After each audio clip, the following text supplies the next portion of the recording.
Osho, Adhyatma Upanishad, talks on Adhyatma Upanishad, given at Meditation Camp, Mount Abu, India, discourse number 16. देह आदि सत्य है, ऐसा ज्ञानियों को समझाने के लिए श्रुति प्रारब्ध कर्म की बात नहीं कहती, पर अज्ञानियों का समाधान करने के लिए ही श्रुति प्रारब्ध कर्म की बात कहती है।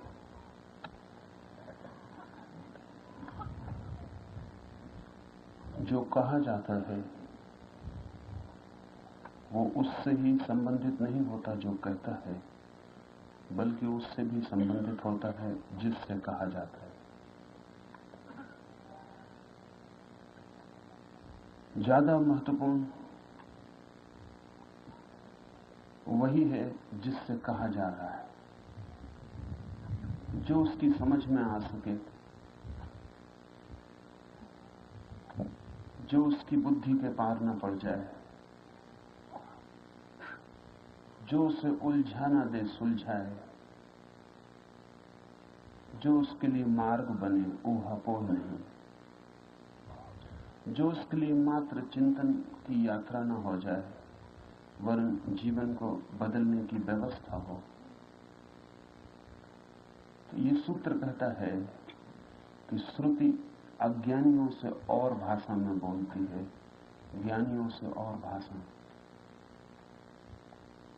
सच तो यह है कि बुद्ध पुरुष प्रत्येक व्यक्ति से दूसरी भाषा में बोलते हैं, और इसीलिए शास्त्र में इतनी असंगतियां, क्योंकि वक्तव्य अलग अलग लोगों के लिए दिए गए।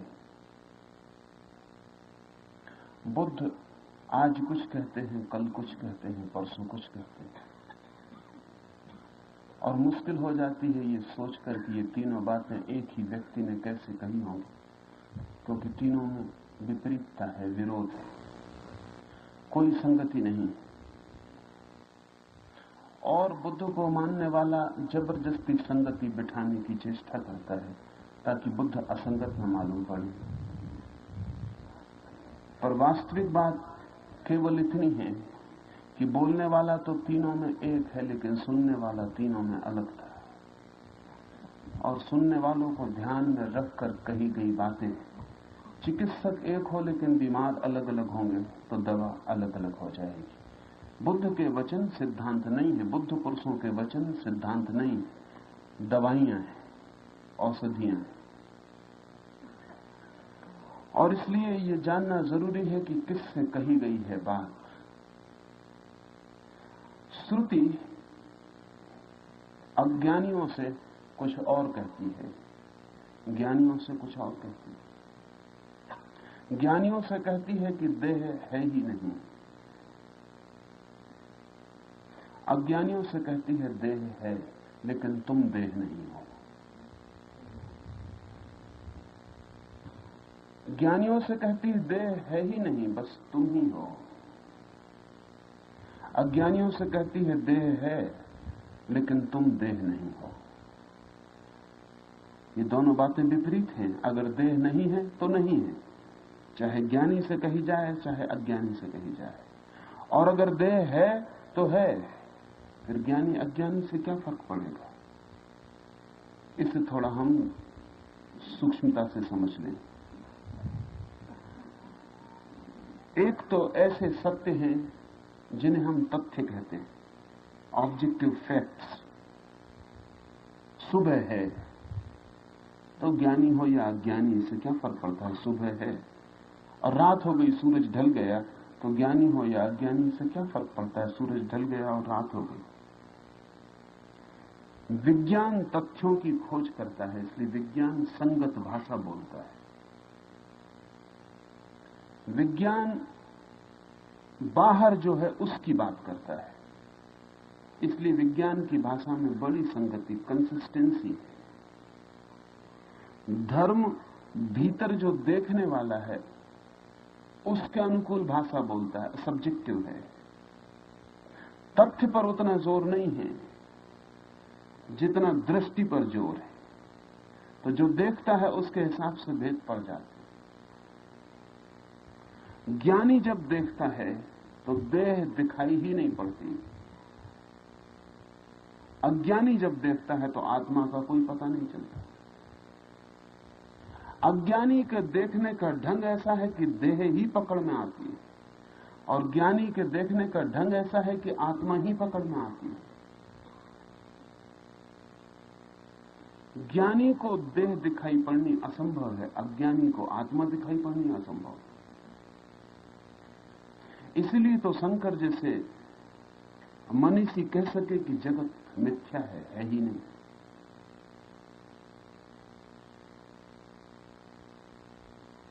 और बृहस्पति जैसे पदार्थवादी कह सके कि आत्मा परमात्मा सब असत्य है, केवल पदार्थ है। इन दोनों में कोई विरोध नहीं है, क्योंकि इन दोनों में कहीं कोई मिलन ही नहीं होता। ये दो अलग ढंग से देखे गए वक्तव्य हैं। जीवन को देखने की व्यवस्था ही दोनों की अलग है। जहां से शंकर देखते हैं वहां जगत दिखाई नहीं पड़ता, जहां से चार्वाक देखता है वहां से जगत ही दिखाई पड़ता है। ये दृष्टि भेद है। ये वक्तव्य बिल्कुल अलग अलग देखे गए लोगों के वक्तव्य हैं, जिनके देखने का ढंग अलग है। इसे समझें कि अगर सुगंध ही आपकी परख का ढंग हो, अगर नाक ही सिर्फ आपके पास हो और गंध से ही आप पता लगाते हो, बहुत से पशु पक्षी हैं, बहुत से कीड़े मकोड़े हैं जो गंध से ही जीते, गंध के ही आधार चलते, गंध ही उनकी आंख है, गंध ही उनका मार्ग खोजने का ढंग है। ऐसे कीड़े मकोड़ों को जो गंध से ही चलते हैं, संगीत का कोई भी पता नहीं चलेगा, क्योंकि गंध से संगीत को जांचने का कोई उपाय नहीं। संगीत में कोई गंध होती ही नहीं। अच्छा संगीत हो तो सुगंध नहीं होती, और बुरा संगीत हो तो दुर्गंध नहीं होती। गंध का ध्वनि से कोई लेना देना नहीं। तो जिसके पास जांचने की व्यवस्था गंध की हो, वो ध्वनि से अपरिचित रह जाएगा, उसके लिए ध्वनि है ही नहीं। हमारे लिए वही है जगत में जिसको जांचने का हमारे पास उपाय है। ध्यान रहे, हमारे पास 5 इंद्रियां हैं, इसलिए हमें 5 महाभूत का पता चलता है। अगर 10 इंद्रियां हो तो 10 महाभूतों का पता चलेगा। आदमी से नीचे पशु हैं जिनके पास 4 इंद्रियां हैं, 3 इंद्रियां हैं, 2 इंद्रियां हैं। तो जितनी उनकी इंद्रियां हैं उतना ही उनका जगत है। जिस पशु के पास कान नहीं है और सब है, उसके लिए ध्वनि का कोई अस्तित्व ही नहीं। इसलिए नहीं कि ध्वनि नहीं है, लेकिन ध्वनि को पकड़ने का उपाय ना हो तो आपके लिए तो ध्वनि नहीं हो जाती। ये जगत शून्य है ध्वनि से। कान नहीं है तो जगत में कोई ध्वनि नहीं, आंख नहीं है तो जगत में कोई प्रकाश नहीं है। तो आप किस माध्यम से खोजने चलते हैं वही आपको मिलता है। आपका माध्यम ही आपका जगत है।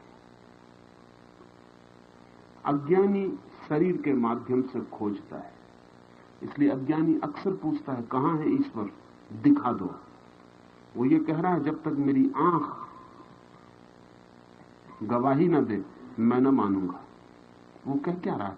जब आप कहते हैं जब तक ईश्वर का दर्शन ना होगा हम नहीं मान सकते, आप क्या कह रहे हैं? आप ये कह रहे हैं कि जब तक ईश्वर मेरे आंख का विषय न बने तब तक मानने का मेरे पास कोई उपाय नहीं। लेकिन आपको ये किसने कहा कि ईश्वर आंख का विषय है? अगर वो आंख का विषय है ही नहीं तो फिर आपका मिलन उससे कभी नहीं होगा, क्योंकि जो जिद आप कर रहे हैं आंख की, उससे उसका कोई संबंध ही नहीं हो पाएगा। रूप होता है आंख का विषय, और समस्त ज्ञानी कहते हैं कि ईश्वर अरूप है, और आप कहते हैं हम आंख से देखेंगे तब मानेंगे। तो आपने न मानने का निर्णय पक्का कर लिया है, और कोई उपाय नहीं है कभी भी कि आप आंख से ईश्वर को देख सकें, क्योंकि जिसका अरूप होना स्वभाव है उसको आप रूप में कैसे देखेंगे? और ध्यान रहे, अगर आपको कभी ईश्वर रूप में दिख जाए तो आप फौरन कहेंगे ये ईश्वर नहीं हो सकता, क्योंकि शास्त्रों में कहा है वो अरूप।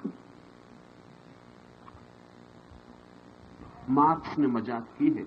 मार्क्स ने कहा है मैं किसी ईश्वर को नहीं मानता हूं, नहीं मान सकता हूं, क्योंकि मैं तो उसी तथ्य को मानता हूं जो विज्ञान प्रमाणित हो। अगर ईश्वर को मैं प्रयोगशाला में विज्ञान की टेस्ट ट्यूब में जांच सकूं, प्रयोगशाला की टेबल पर रख के शल्य क्रिया कर सकूं, सब तरफ छानबीन कर सकूं भीतर, तो ही मान सकता हूं। लेकिन फिर उसने मजाक में ये भी कहा है, लेकिन अगर कभी ईश्वर ने ऐसी भूल की कि वो प्रयोगशाला की टेस्ट ट्यूब में और प्रयोगशाला की टेबल पर आके जांच परीक्षा करवाने को राजी हो गया, तो फिर वो ईश्वर न रह जाएगा। निश्चित ही जिसको आप टेस्ट ट्यूब में बंद करके जांच लेंगे, उससे आप बड़े हो जाएंगे। जिसको आप टेबल पे काट पीट करके समझ बूझ लेंगे भीतर क्या है, वो पदार्थवत हो जाएगा, वो ईश्वर नहीं रह जाएगा। तो हमारी मांग ऐसी है कि अगर पूरी ना हो तो कठिनाई है, अगर पूरी हो जाए तो कठिनाई है। लोग कहते हैं कि जब तक हम ईश्वर को प्रत्यक्ष न कर लें, आंख के सामने न कर लें, प्रत्यक्ष का मतलब होता है आंख के सामने, तब तक हम न मानेंगे। तो उन्होंने एक बात तय कर रखी है कि जो आंख के सामने है उतना ही उनका संसार है, जो आंख के सामने नहीं है वो नहीं। जगत बड़ा है। तब ज्ञानी क्या करे? जिसने उसे देख लिया है जो आंख से दिखाई नहीं पड़ता, जिसने आंख बंद करके उसे देख लिया है जो आंख खुली आंख से दिखाई नहीं पड़ता, जिसने कान बंद करके उसे सुन लिया है जो खुले कान से सुनाई नहीं पड़ता, और जिसने बिना हाथ से स्पर्श किए अंतस्थल में उसका स्पर्श पा लिया है, वो किस भाषा में बोले? अज्ञानी समझ सके तो उसे कुछ और ढंग से कहना होगा, और अगर वही बात वो ज्ञानी से कहे तो ज्ञानी को हंसी आएगी। मुसलमान फकीर शेख फरीद और कबीर का मिलना हुआ था, तो दोनों में बात न हुई। 2 दिन तक साथ रहे, हंसे, गले मिले, पास बैठे, घंटों बैठे, कोई बात न हुई। बड़ी भीड़ इकट्ठी हो गई थी। कबीर के भक्त फरीद के वक्त और कुतूहल बस बहुत लोग आ गए थे कि कबीर और फरीद का मिलना हुआ है, कुछ बात कीमत की होगी, थोड़ा हम भी सुन लेंगे। लेकिन 2 दिन ऐसे ही बीत गए, फिर विदा का क्षण भी आ गया। बड़ी निराशा हुई। जो इकट्ठे हुए थे सुनने, बड़े उदास हुए और कहा ये भी क्या मामला है?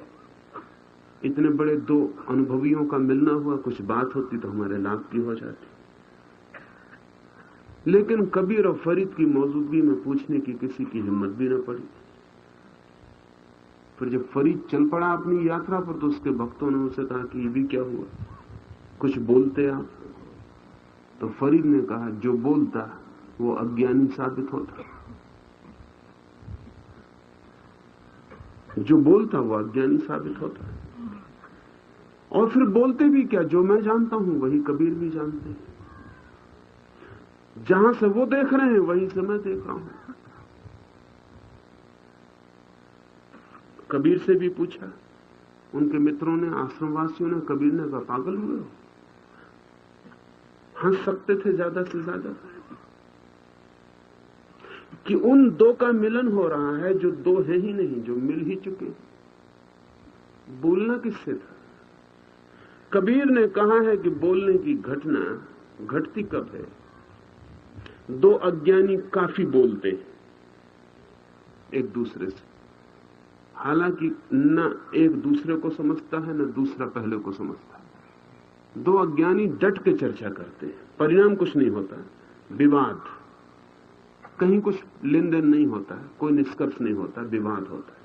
तो 2 अज्ञानियों की चर्चा शब्दों में होती है, हालांकि शब्द कहीं पहुंचते नहीं। 2 ज्ञानी भी मिलते हैं, शब्द का उपयोग असंभव हो जाता है, मौन में मिलना होता है, शब्द नहीं बोले जाते, क्योंकि दोनों के दर्शन एक, दृष्टि एक, अनुभव एक, कहने को क्या है। फिर बोलना कब घटित होता है? जब एक अज्ञानी और एक ज्ञानी मिलता तभी बोलना घटित होता है।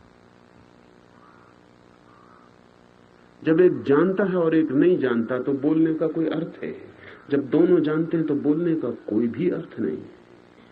और जब दोनों नहीं जानते हैं तो रुक नहीं सकते बोलने से, बोलेंगे बहुत, अर्थ कोई भी नहीं। तीन ही उपाय हैं। तो जब ज्ञानी अज्ञानी से मिलता है तो वो क्या बोलेगा? एक तो उपाय यह है कि जो उसका अनुभव है वो बोले चला जाए, बिना फिक्र किए कि किससे बोल रहा है। तब उसकी बातें दीवालों से हो रही हैं, तब कोई उसको सुनेगा नहीं, समझेगा भी नहीं, या गलत समझेगा। जो वो कहेगा उससे विपरीत समझेगा, अनर्थ होगा, अर्थ नहीं होगा। इससे तो चुप रह जाना बेहतर है। या फिर अज्ञानी जो समझ सके वो बोले। अज्ञानी गलत ही समझ सकता है, तो क्या ऐसा कोई उपाय है कि गलत को इस ढंग से बोला जाए कि सही की तरफ अज्ञानी का मुंह हो जाए? बस इतना ही ध्यान में रखना जरूरी है। देह है नहीं, लेकिन अज्ञानी को देह ही है। तो क्या किया जाए? बीच की कोई मार्ग विधि खोजी जाए कि अज्ञानी को कहा जाए देह भी है, तुम भी हो, लेकिन तुम देह नहीं हो, इसकी तलाश में लगो। अगर अज्ञानी से यह कहा जाए कि देह है ही नहीं, तलाश ही बंद हो जाती। वो कहेगा अब बस चुप रहिए, देह नहीं और मुझे देह के सिवाय कुछ अनुभव नहीं होता, देह ही है।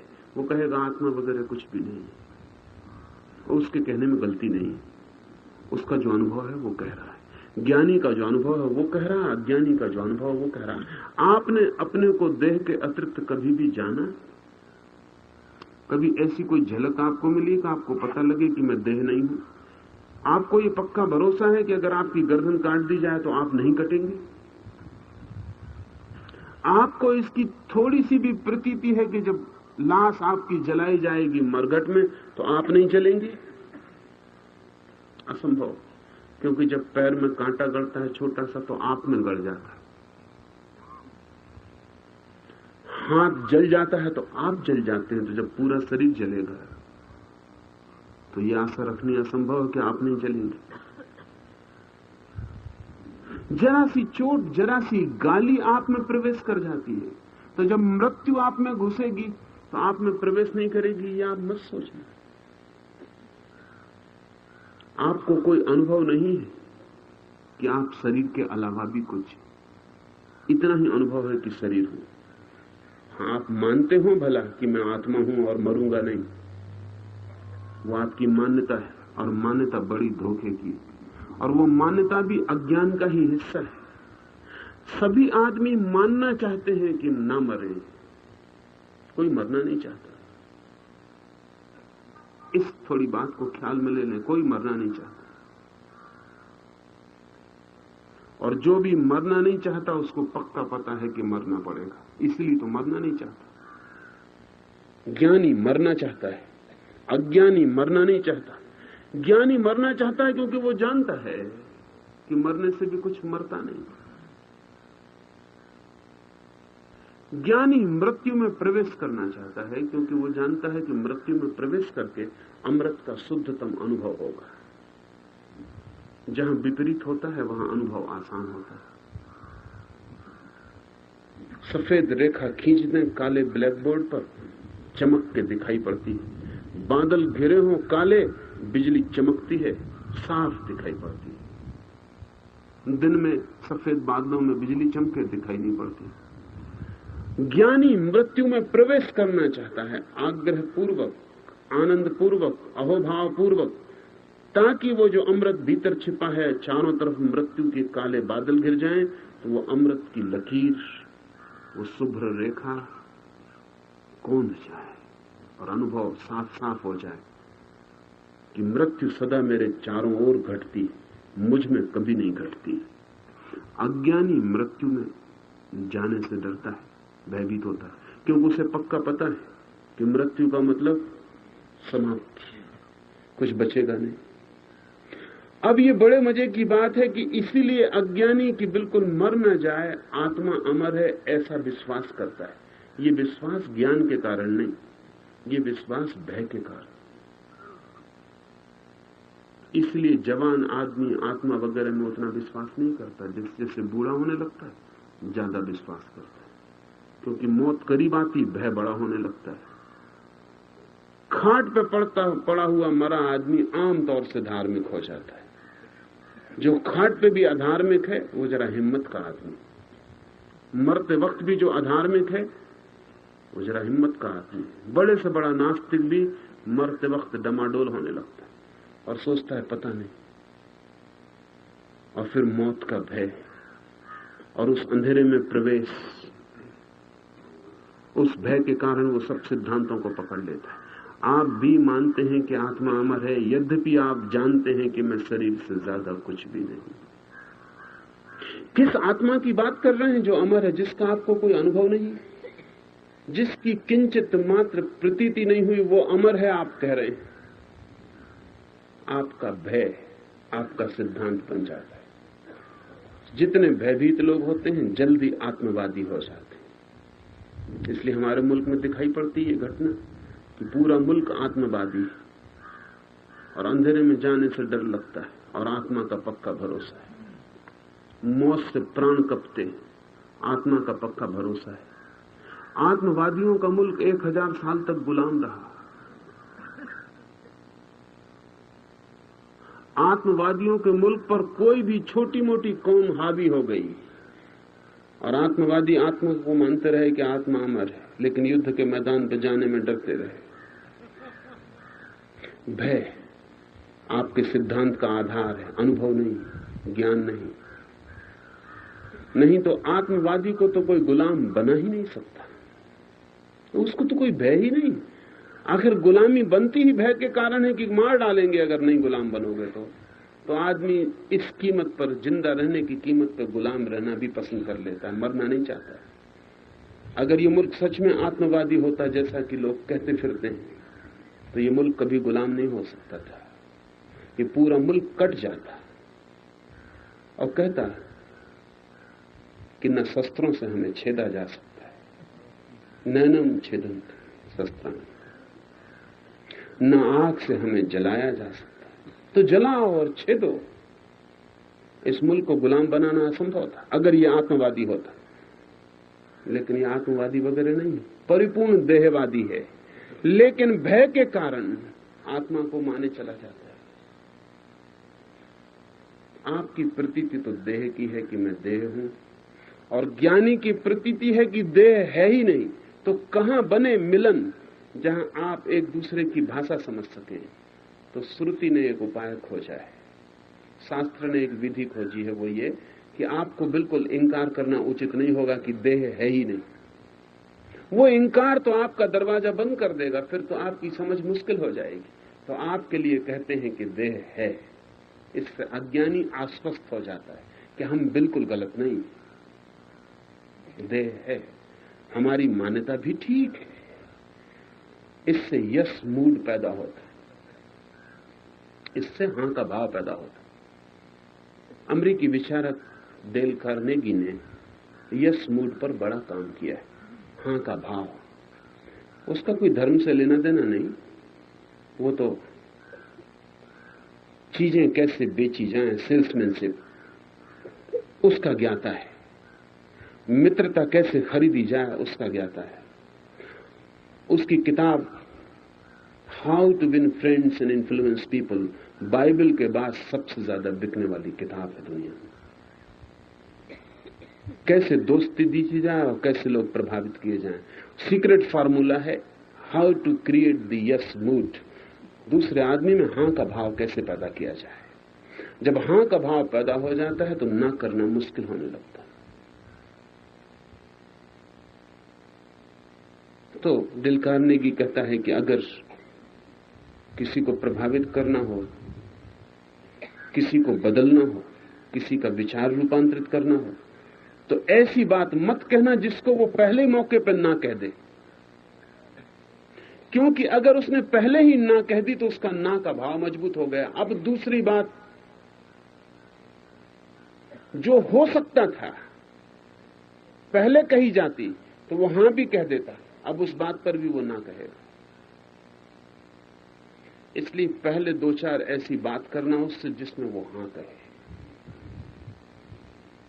फिर वो बात उठाना जिसमें साधारणता उसने ना कही होती। चार हां कहने के बाद ना कहने का भाव कमजोर हो जाता। और जिस आदमी की हमने चार बात में हां भर दी, वृत्ति होती उसकी पांचवी बात में भी हां भर देने की।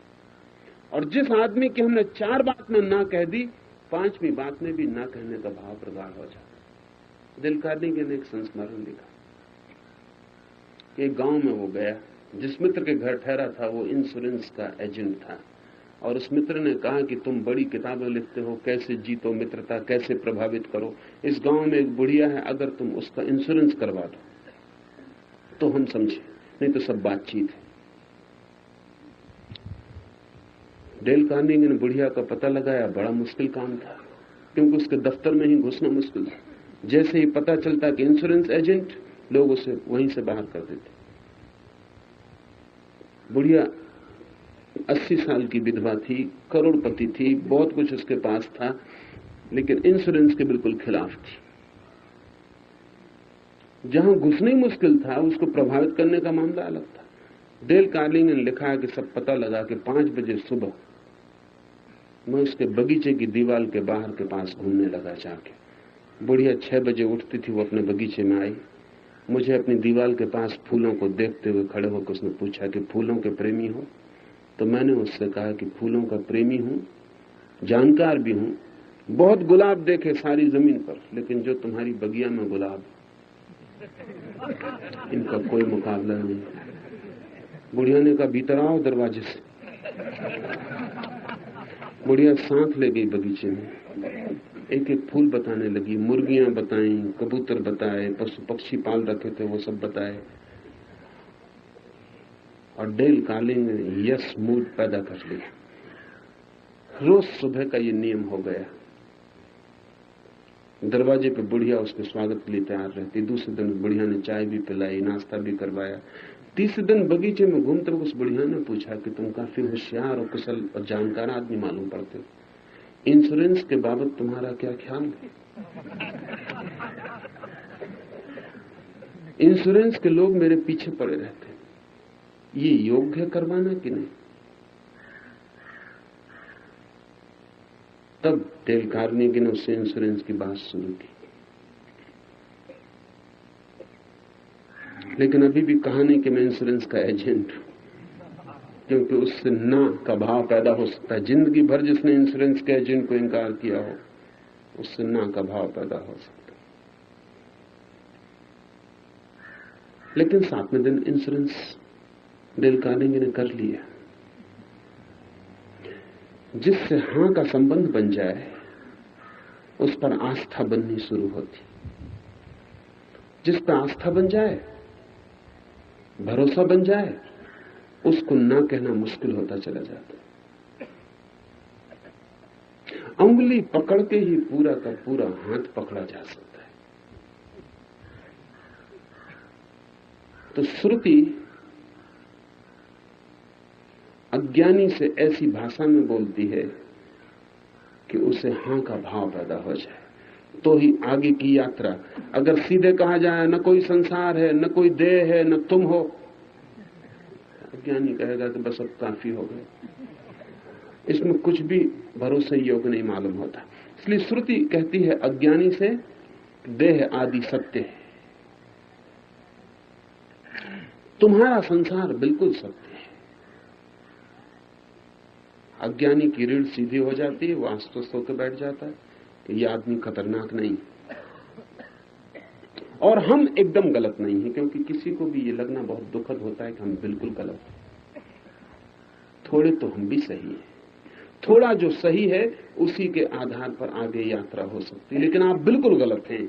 ज्ञानी का अनुभव यह है कि आप बिल्कुल गलत हैं, 100% गलत हैं।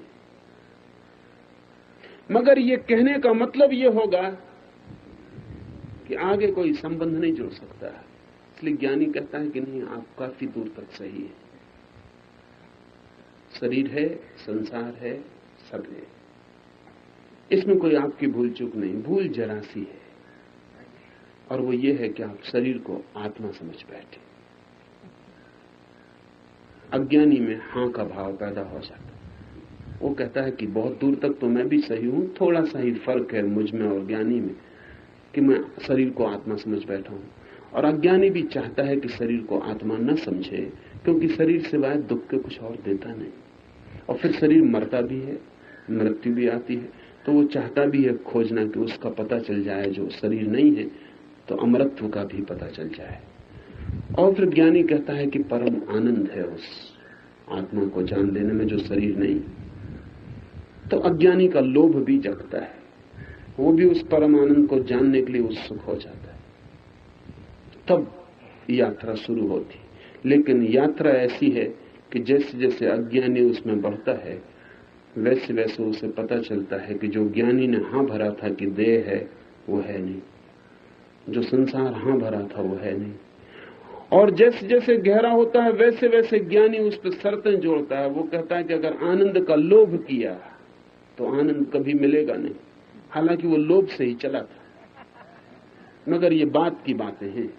जब रास्ते पे चल पड़े, थोड़ी दूर यात्रा कर ली, लौटना भी मुश्किल हो गया, क्योंकि ये रास्ता ऐसा, इस पर लौटना नहीं हो सकता। जितना आपने जान लिया, उसको फिर से अनजाना नहीं किया जा सकता। ज्ञान से वापसी असंभव है। तो जहां तक आप आ गए, वहां से आगे ही जाया जा सकता है, पीछे नहीं जाया।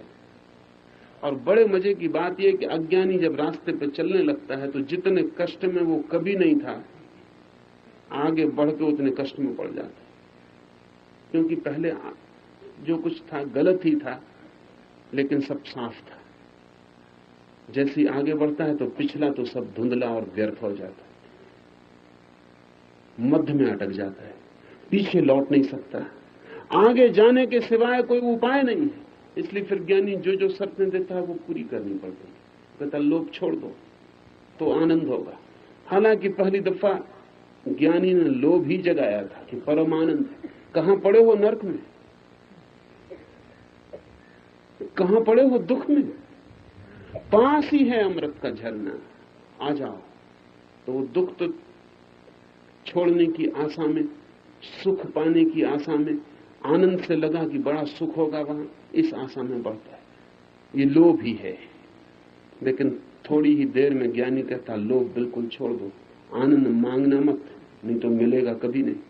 अब बड़ी मुश्किल हुई, पीछे लौटा नहीं जा सकता। मन होता है कि वो सुख ठीक था, लेकिन अब वहां सुख दिखाई पड़ नहीं सकता, अब वहां दुख साफ दिखाई पड़ने लगा।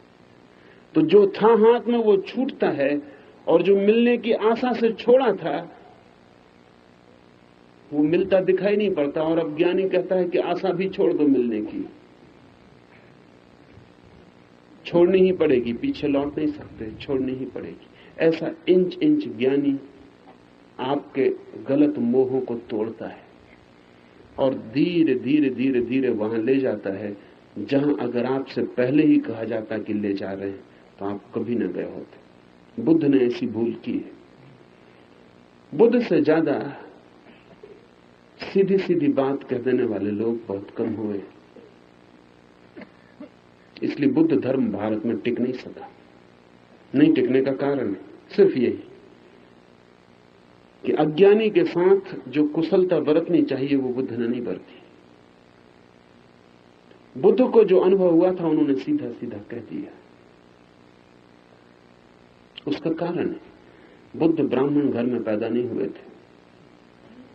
ब्राह्मण पुराने चालाक है, लंबा उनका धंधा है, ओल्डेस्ट। इस दुनिया में ज्ञान का धंधा उन्होंने सनातन से किया है। वो कुशल है, उन्हें पता है कहां से बात करनी। ये थे छत्री के बेटे, बाप दादों ने कभी ये धंधा किया नहीं था, इसकी कोई कुशलता ना थी। धंधे में नए नए आए थे, नई दुकान थी, ग्राहक से क्या कहना, कैसे ग्राहक को पटा लेना, उसका बुद्ध को कोई पता नहीं था। कह फंसे, जो सीधा सीधा था वैसे कह दिया। क्या कहा बुद्ध ने आपको पता है? बुद्ध के पास कोई आता कि मुझे आत्मा को पाना है। बुद्ध कहते आत्मा है ही नहीं, पाओगे क्या खाक। वो आदमी गया, क्या हो गया, आत्मा तो है। यहां तक भी समझ लेते कि शरीर नहीं है, आप कह रहे हैं आत्मा भी नहीं। बुद्ध के पास कोई आता और पूछता कि मोक्ष में आनंद तो बहुत होगा ना। बुद्ध कहते कैसा मोक्ष, कैसा आनंद, शून्य रह जाता है, न कोई आनंद न कोई मोक्ष। क्योंकि जहां तक आनंद का पता चलेगा वहां तक दुख रहेगा ही, क्योंकि पता विपरीत का चलता है। तो बुद्ध कहते वहां कोई आनंद वगैरह नहीं। तो वो जो आदमी आया था लोभ की थोड़ी सी आशा बांध के, उसको बिल्कुल तोड़ दिया दरवाजे पर ही, वो भीतर ही नहीं जाता। वो कहता जब आनंद भी नहीं बचेगा तो ये क्षणभंगुर सुख भी क्या बुरा है, शाश्वत सुख है नहीं, क्षणभंगुर सुख है। ज्ञानियों ने सदा उसके क्षणभंगुर सुख को तोड़वाया था शाश्वत सुख के लोभ में। बुद्ध ने कहा कोई शाश्वत सुख वगैरह है नहीं, सुख है ही नहीं, न क्षणभंगुर कोई सुख है न शाश्वत कोई सुख है, तुम धोखे में हो।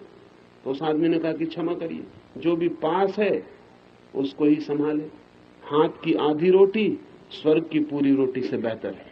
और आप कहते हो ना कोई स्वर्ग है ना कोई पूरी रोटी, तो आधी रोटी हम क्यों छोड़े।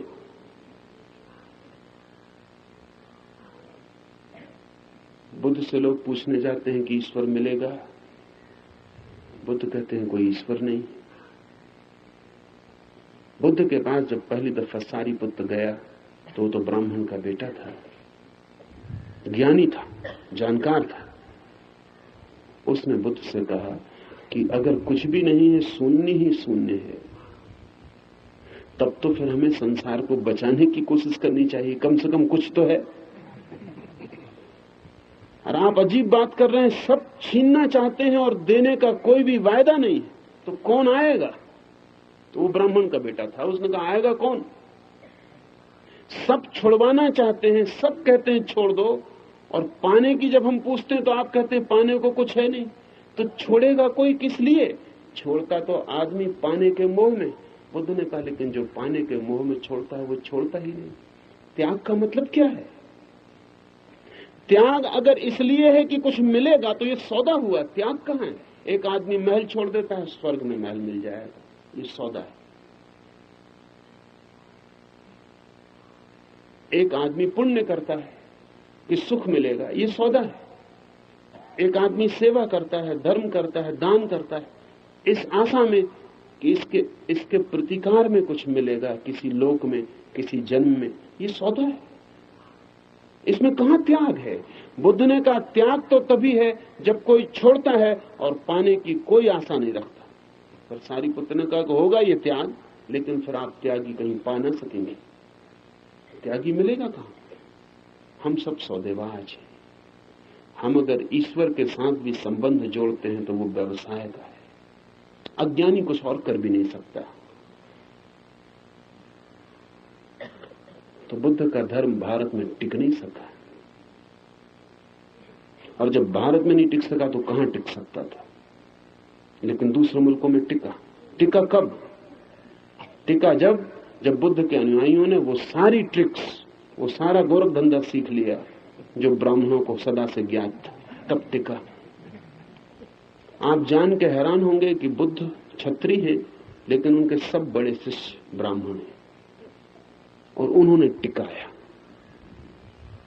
लेकिन भारत में तो बात बुद्ध बिगाड़ गए थे, इसलिए भारत में तो बुद्ध कह गए थे, इसलिए शिष्य भी उस पर जबरदस्ती दूसरी बातें नहीं थोप सकते थे। इसलिए भारत में तो नहीं टिका, लंका में टिका, बर्मा में टिका, जापान में टिका, चीन में टिका, तिब्बत में टिका, श्याम में, कोरिया में, सारी एशिया में टिक गया। भारत में नहीं टिका, क्योंकि भारत ने बुद्ध से आमने सामने बात कर ली थी और बुद्ध ने कहा था कुछ पाने को नहीं। इसलिए भारत में फिर से पाने का लोभ जगाना मुश्किल था, भारत के बाहर जगा दिया। इसलिए भारत के बाहर जो बुद्ध धर्म है वो हिंदू धर्म का रूपांतर है, वो बुद्ध की वाणी नहीं है, वो वास्तविक नहीं है, इसलिए टिका। वास्तविक था तो बिल्कुल नहीं टिका। आप जानते हैं महावीर क्षत्रिय थे, लेकिन महावीर के 11 गणधर सब ब्राह्मण, उन्होंने टिकाया। महावीर के हैसियत की बात नहीं थी टिकाने की। क्षत्रिय को पता नहीं, ये धंधे नहीं उसका, वो तलवार वगैरह चलाना जानता होगा। ये शास्त्र की दुनिया, इस शब्द का जो खेल है उसका उसे कोई पता नहीं है। तो 11 के 11 महावीर के जो बड़े शिष्य हैं, गणधर हैं, उन्होंने टिकाया और सुविधा बन गई। क्योंकि बुद्ध तो बोले खुद, इसलिए शिष्य भी उसको बिगाड़ने में मुश्किल में पड़ गए। महावीर बोले नहीं, महावीर चुप रहे, गणधर बोले, सुविधा रही। महावीर का सीधा वक्तव्य न होने से गणधरों ने जो कहा समझा गया यही जैन धर्म है।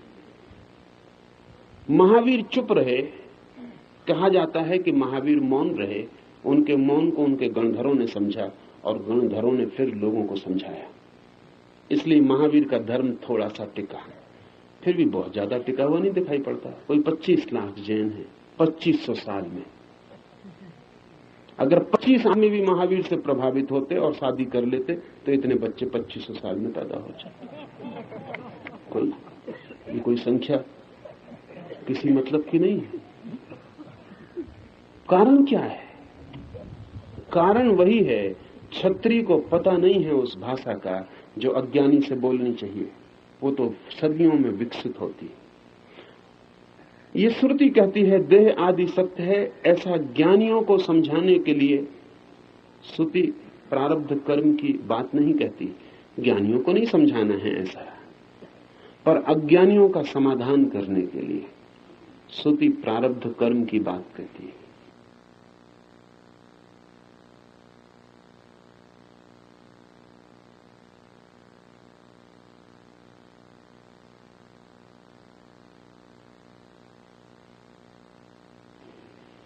परिपूर्ण आदि अंत रहित, अमाप नाप सकने में असंभव, विकार रहित, सत्ता में, चैतन्य रूप, नित्य आनंद में, अविनाशी, हर एक में व्यापक होने वाला, एक रस वाला, पूर्ण, अनंत, सर्व तरफ मुख वाला, त्याग कर सकने में अथवा ग्रहण कर सकने में अशक्य, आधार के ऊपर नहीं रहने वाला, आश्रय रहित, निर्गुण, क्रिया रहित, सूक्ष्म, विकल्प रहित, स्वतः सिद्ध, शुद्ध बुद्ध, अमुक के समान नहीं, एक और अद्वैत ब्रह्म ही सब कुछ है और कोई भी नहीं, बाकी सब असत्य है। वास्तव में जो हमें सत्य दिखाई पड़ता है वो इसलिए सत्य दिखाई पड़ता है कि हमारे पास वो देखने की आंख ही नहीं जो सत्य को देख सके।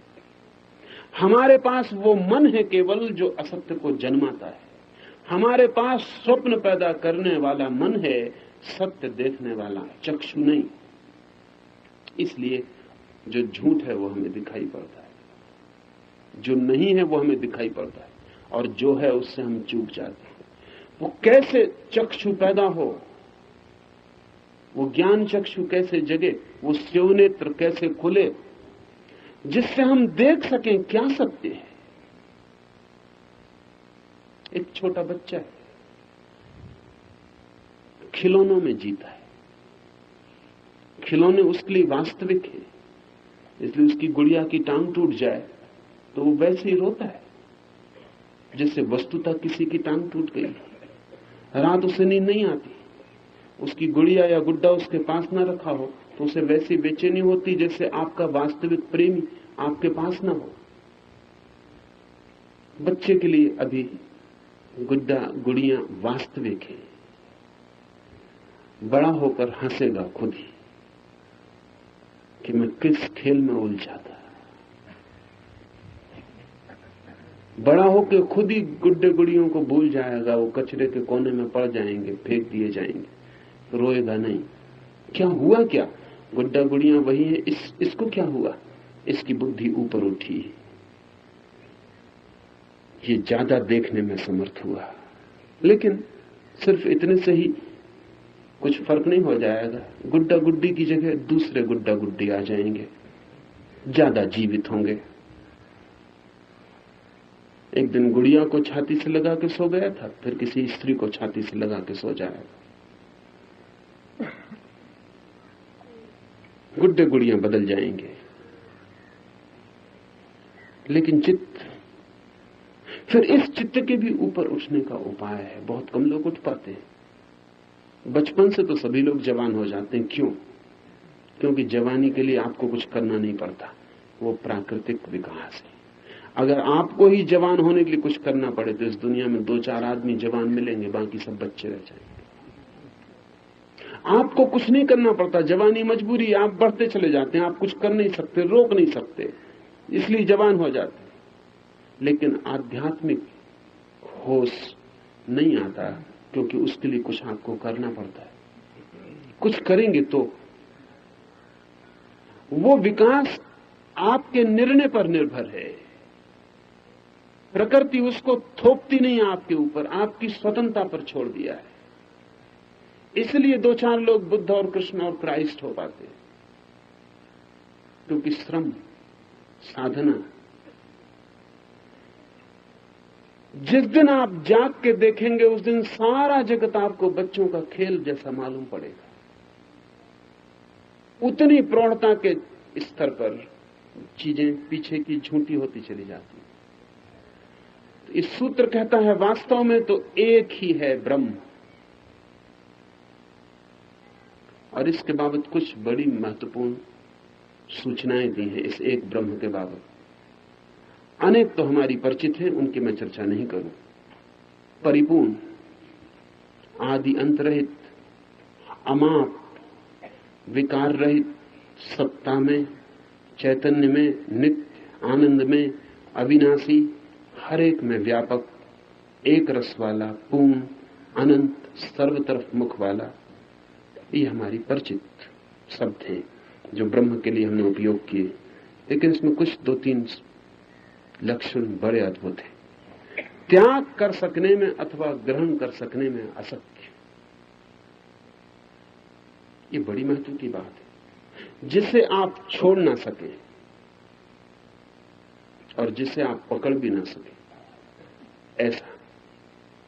इसका क्या मतलब हुआ? मेरे पास लोग आते हैं, वो कहते हैं ईश्वर को खोजना है। मैं उनसे पूछता हूं खोया कब, कहां? क्योंकि जिसे खोया हो उसे खोजा जा सकता है, जिसे खोया ही ना हो बड़ी मुश्किल की बात है।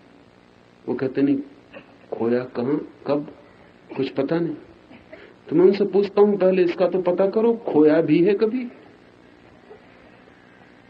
खोया हो अगर पक्का करके आओ तो मैं खोज की तरकीब तुम्हें बता दूं, और तुमने खोया ही ना हो मैं तुम्हें खोज की तरकीब बता दूं तो तुम मुश्किल में पड़ जाओगे। क्योंकि तुम खोजने निकल जाओगे उसको जिसे कभी खोया नहीं, तो कैसे खोज पाओगे? और तुम्हारी खोज तुम्हें भटका देगी। परमात्मा है हमारा स्वभाव, उसे हम खो कैसे सकते? हम भूल सकते, विस्मृत कर सकते हैं, खो नहीं सकते। इस फर्क को समझ लें। विस्मरण हो सकता है, ध्यान ना दिया हो, बहुत दिन तक भूल गए हो कि कौन भीतर छिपा है। इतने निकट है हमारे कि ध्यान देने की जरूरत ना पड़ी हो। दूर की बातों पर नजर लगी रही हो, पास का स्मरण ना रहा हो, यह हो सकता है, लेकिन खो नहीं सकते। इसलिए संतों ने कहा है उसका स्मरण ही काफी है, खोजने की कोई जरूरत नहीं। इसलिए नानक ने, कबीर ने, दादू ने, रैदास ने नाम स्मरण पर जोर दिया। नाम स्मरण का कुल मतलब इतना है कि जिसे खोया नहीं उसे खोजने की तो बात करो मत, सिर्फ उसको स्मरण करने की फिक्र करो। पुनर्स्मरण, वो भी स्मरण नहीं, पुनर्स्मरण है, वो सदा मौजूद ही है। ये सूत्र बड़ा अद्भुत और क्रांतिकारी है। त्याग कर सकने में अथवा ग्रहण कर सकने में अशक्य, जिसे हम खो नहीं सकते वही है स्वभाव। अगर खो सकते हैं तो वो स्वभाव न रहा। अगर आग अपनी आग्नेयता को खो दे तो फिर वो उसका स्वभाव न रहा। अगर आग ठंडी हो तो कुछ और होगी, आग नहीं होगी। आग का आग्नेय होना उसका स्वभाव है, आकाश का रिक्त होना उसका स्वभाव है। स्वभाव का अर्थ यह है कि चाहे कुछ भी हो जाए, जिससे हम अलग नहीं हो सकते। जिससे हम अलग हो सकते हैं वो हमारा स्वभाव नहीं। इसे बहुत गहरे में बैठ जाने दें इस विचार को। जिससे हम अलग हो सकते हैं वो हमारा स्वभाव नहीं। जिससे हम जुड़ सकते हैं वो हमारा स्वभाव नहीं है, क्योंकि जिससे हम जुड़ सकते हैं उससे हम टूट सकते हैं। न जिससे जुड़ सकते हैं न जिससे टूट सकते हैं, वही है मेरा होना, वही है हमारा होना। ब्रह्म हमारा होना है। उससे भागने का कोई उपाय नहीं, उससे बचने का कोई उपाय नहीं, उसे छोड़ने का कोई उपाय नहीं, उसे पाने का कोई उपाय नहीं। लेकिन अज्ञानी को अगर ये बात कही जाए तो वो कहेगा कि फिर ठीक, जिससे खोए नहीं खोजें क्यों, और जो सदा है ही उसको पाने की जरूरत क्या है। तो फिर ठीक, हम अपने संसार में रहें, क्या जरूरत, पागलपन क्यों करें। नहीं तो अज्ञानी को ये नहीं कहा जा सकता है। अज्ञानी को ये कहा जाएगा खो दिया उसे तुमने, उसे तुम खो चुके हो। जो तुम्हारा वास्तविक होना है उसे खोजो, जब तक उसे न खोज लोगे तब तक तुम दुख में रहोगे। खोजो उसे, जब तक तुम परमात्मा को न पालोगे तब तक तुम्हारा जीवन विषाद, चिंता और संताप ही रहेगा। खोज की भाषा अज्ञानी को समझ में आती है, क्योंकि उसे लगता है कि ठीक, सब चीजें खोजता है, धन खोजता है, पद खोजता है, यश खोजता है। वो कहता है ठीक है, खोज तो अपनी जारी रहेगी, धन न खोजेंगे, धर्म खोजेंगे। अब अज्ञानी खोज की भाषा को समझता है। उसने जिंदगी भर जिंदगी खोजने का ही धंधा किया, काम किया, एक ही व्यवसाय रहा उसका, खोजो, आज इसे खोजो, कल उसे खोजो। वो कहता है ठीक है, धन भी खोज लिया, यश भी खोज लिया, पद भी खोज लिया। अब आप कहते हो कि इसमें मजा नहीं मिलता, और हमको भी अनुभव आता है कि मजा नहीं मिलता। अब हम तुम्हारा परमात्मा खोजते। ठीक, जैसे वो खोज पे निकलेगा, बाद में ये बताया जाएगा कि परमात्मा को तो खोजा नहीं जा सकता। जब तक तू खोज नहीं छोड़ देगा तब तक उसे पा नहीं सकता। अब वो मुश्किल में पड़ा, क्योंकि उसने धन की खोज छोड़ दी, पद की खोज छोड़ दी, यश की खोज छोड़ दी, वो व्यर्थ हो गई। इसी आशा में कि अब सार्थक खोज करूंगा, वो परमात्मा की खोज में आया। जब वो इस खोज में आगे आ गया और पीछे नहीं लौट सकता, अब धन की खोज में नहीं जा सकता, वो व्यर्थ हो गई। इसलिए तो इस तरफ आया, एक नई खोज की सार्थकता में। और अब उसका गुरु उसे कहेगा अब तू खोज छोड़ दे। पहले धन छोड़ा, पद छोड़ा, यश छोड़ा, आधी बात बचा ली थी, खोज। धन की खोज, धन छोड़ दिया था, खोज बचा ली थी। धन बाहर था, खोज भीतर थी। बाहर का छोड़ना आसान था, अब ये खोज भी छोड़ दे, क्योंकि जिसे तू खोज रहा है उसे कभी खोया ही नहीं। जब कोई खोज भी छोड़ के खड़ा हो जाता है तो तत्क्षण उसमें प्रवेश हो जाता है जिसमें हम सदा से हैं। परमात्मा हमारा होना है। इसलिए सूत्र बड़ा क्रांतिकारी और बड़ा कीमती है। त्याग कर सकने में अथवा ग्रहण कर सकने में असत्य। बुद्ध को हुआ ज्ञान तो किसी ने पूछा है कि क्या मिला, तो बुद्ध ने कहा मिला कुछ भी नहीं, जो मिला ही हुआ था उसी का पता चला है। मिला कुछ भी नहीं। बस यही बुद्ध की गलती। आपसे कह दें कि कुछ भी नहीं मिला तो आप कहेंगे चलो अपने काम पे लगो। 8 दिन खराब किए इस आदमी के साथ, ये कहता कुछ भी मिला ही नहीं। जब ज्ञान हुआ तो कुछ भी नहीं मिला, तो हम काहे के लिए मेहनत कर रहे हैं, श्रम कर रहे हैं, इतना उछल कूद, थकाए डाल रहे हैं अपने को, और ये आदमी कहता है कुछ मिलता नहीं। आखिर में बुद्ध ने कहा कुछ भी नहीं मिला। जिसने पूछा था उसने कहा कुछ भी नहीं मिला। तो फिर शिक्षा किसकी दे रहे हैं आप लोगों को? बुद्ध ने कहा इसी की। उस हालत में आ जाओ जब न कुछ पाने को रहे न कुछ खोने को रहे, और ये अनुभव हो जाए न कुछ पाया जा सकता न कुछ खोया जा सकता। पर ये ज्ञानी की समझ में आने वाली बात। आधार के ऊपर नहीं रहने वाला, आश्रय रहित, निर्गुण, क्रिया रहित, सूक्ष्म, विकल्प रहित, स्वतः सिद्ध, शुद्ध बुद्ध, ये भी हमारे परिचित शब्द हैं। अमुक के समान नहीं, किसी से उसकी तुलना नहीं की जा सकती। अद्वितीय, बेजोड़, ऐसा नहीं कहा जा सकता इसके समान।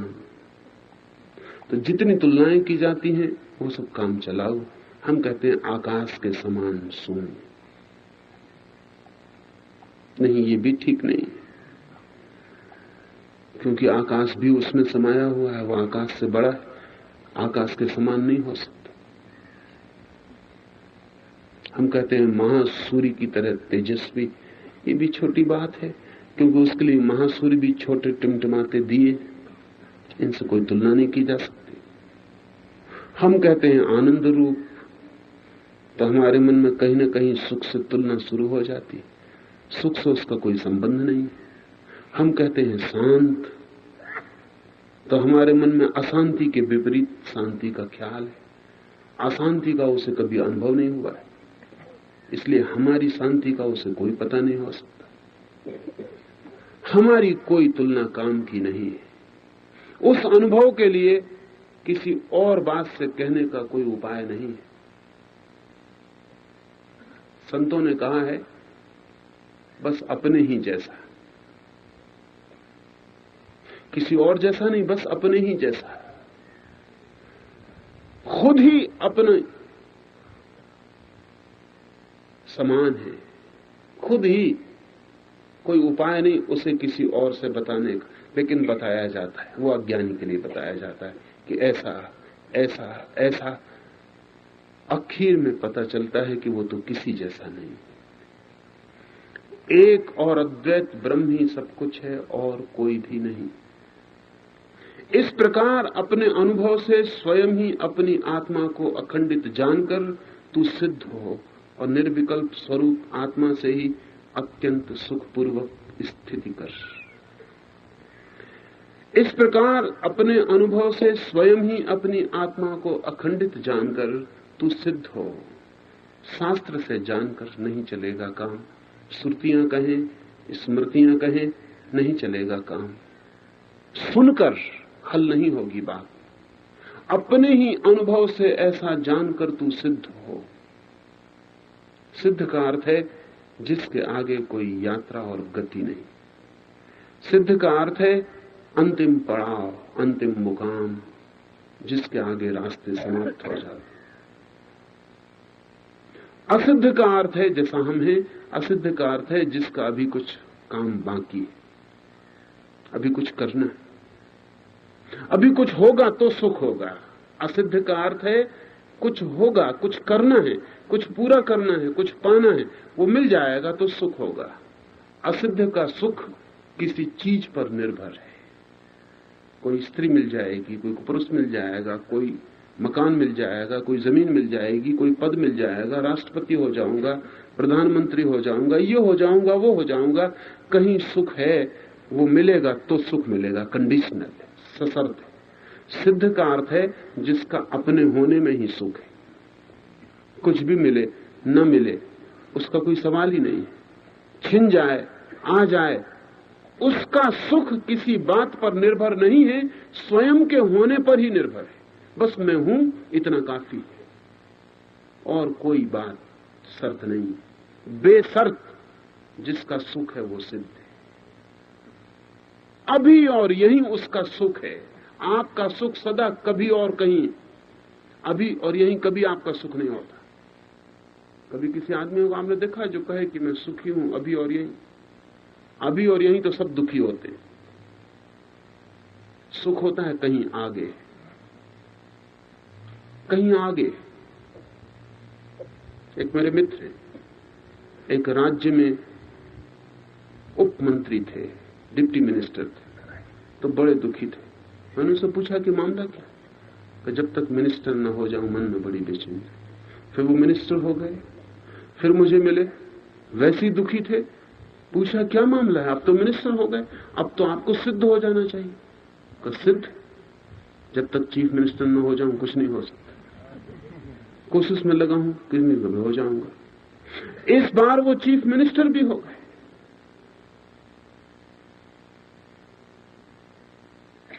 मैंने उन्हें खबर भिजवाई कि अब तो सिद्धावस्था आ गई हो। उन्होंने कहा आप भी क्यों मेरे पीछे पड़े?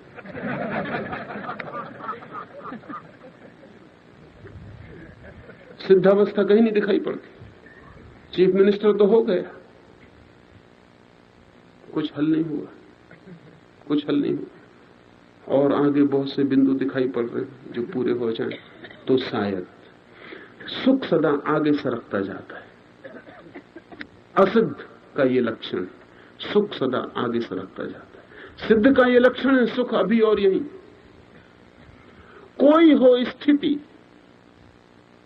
कुछ हो बाहर, भीतर की सुख धार में जरा भी अंतर नहीं पड़ता। और कोई शर्त नहीं है कि ये शर्त पूरी होगी। जिसकी शर्त है वो दुखी रहेगा।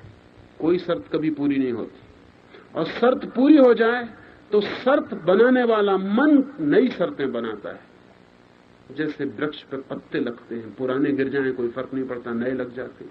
सच तो यह है कि नए लगना चाहते हैं, इसलिए पुराने गिरते। नए भीतर से धक्का देने लगते हैं निकलने के लिए, पुराने पत्ते बाहर से गिरने लगते। पुराना पत्ता गिरा कि नया लग गया। पुरानी शर्त गिरती है तभी जब नई शर्त भीतर धक्का मारने लगती और उगने लगती। वृक्ष पे पत्ते लगते हैं, आदमी के मन में शर्तें लगती हैं।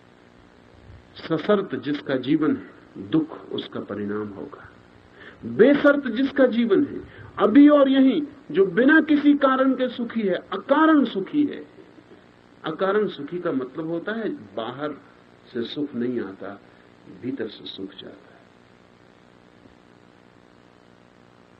भीतर से सुख की धार बहती, झरना अपना है, स्रोत अपना है। ये किसी से उधार मांगने की बात नहीं है। ये सारा जगत भी विलीन हो जाए, ये सब चांद तारे टूट जाएं, ये सारे लोग खो जाएं, समाप्त हो जाएं, तो भी सिद्ध के सुख में अंतर नहीं पड़ेगा।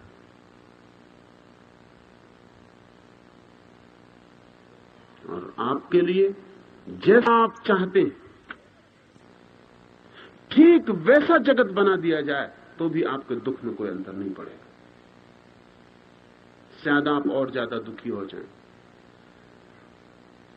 जब आपकी मांगें पूरी हो जाती हैं तब पता चलता है कि इतनी मेहनत की, इतना श्रम उठाया, पाया कुछ भी नहीं, और ज्यादा दुखी हो जाता। सिद्ध होने के लिए सूत्र कहता है, अपने अनुभव से स्वयं ही अपनी आत्मा को अखंडित जानकर तू सिद्ध हो, और निर्विकल्प स्वरूप आत्मा से ही अत्यंत सुखपूर्वक स्थिति कर, उसमें बना रहे, उसमें रुका रहे, उसमें ठहर, स्थिति कर, उसमें ही लीन हो जा, उससे बाहर मत जा। इसका थोड़ा स्मरण रखें। उठते बैठते बेशर्त सुख की खोज करें। चलते, सोते, जागते, खाते पीते, परिस्थिति कुछ भी हो, बेशर्त सुख की तलाश करें, सुखी रहे। ये बड़ा अजीब लगता है हमें कि किसी से कहो कि बस सुखी रहो, वो कहेगा कैसे सुखी रहे? क्योंकि हमें ख्याल ही ये है कि सुख बाहर से आए तो ही, भीतर से सुखी रहे, ये बात ही हमारी समझ में नहीं आती। हमने कभी जानी नहीं भीतर का सुख, इसकी थोड़ी खोज करें। भीतर सुख भरा है, जरा हिम्मत करें और भीतर जाएं, तोड़ दें बीच का पर्दा शर्त का, और आप पाएंगे कि भर गए सुख से। इतने भर गए कि आप चाहें तो अपने सुख से सारे जगत को भर दें, वो फैलता चला जाए। हम सब मांग रहे हैं दूसरे से, और उससे मांग रहे हैं जो खुद हमारे पास मांगने आए।